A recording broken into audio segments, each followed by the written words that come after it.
Welcome to In It to Win It. With most leagues starting to come to an end, the transfer market is quickly drawing near. So we had a closer look at what's being said on the internet about the upcoming silly season. First off, these 11 world-class players are all coming out of contract this upcoming summer. I doubt these players will have any difficulty finding new homes, but where do you think they'll end up? Given the rather limited success of the top Premier League teams this year, we can expect the British teams to go even harder on the transfer market this summer.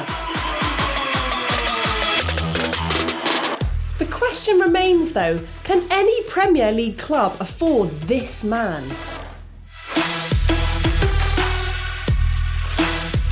Mario Götze has been linked to Merseyside recently, but the Liverpool fans have learnt the hard way not to get their hopes up. This is the Welsh shabby. Some players spend their whole careers in one club, whereas others aren't as loyal.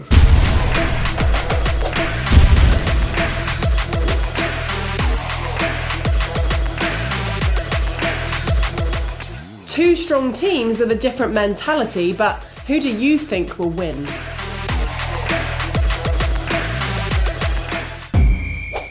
Speaking of transfers, this summer Antonio Conte will be taking over Chelsea after what's been a very disappointing season.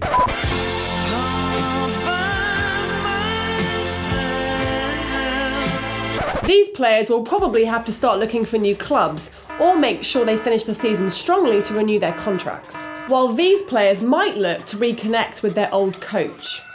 To finish things off, these players have been rumoured to be new additions to Conte's team. We figured Conte would never leave his beloved 3-5-2 formation.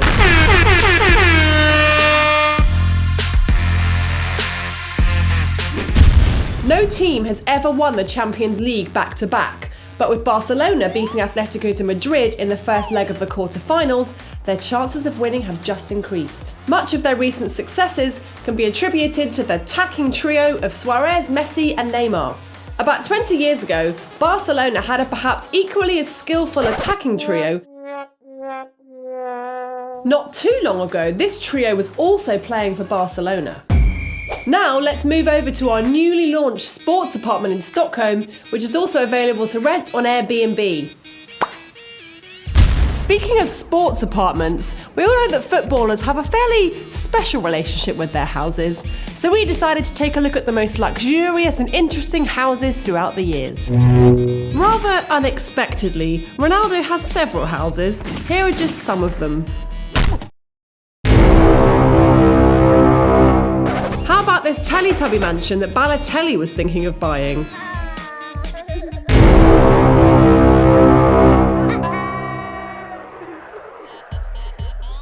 Or Stephen Ireland's Pink Room.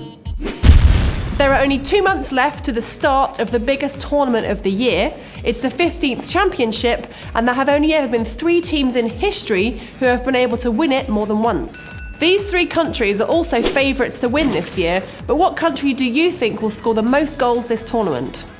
Meanwhile in Wales, many fancy home nation France, and who do you think will be their top scorer of the tournament? Will history repeat itself for winless England, or will they actually make it this year? That's it for another episode of In It to Win It. As always, make sure you like, subscribe and comment, and we will see you next time.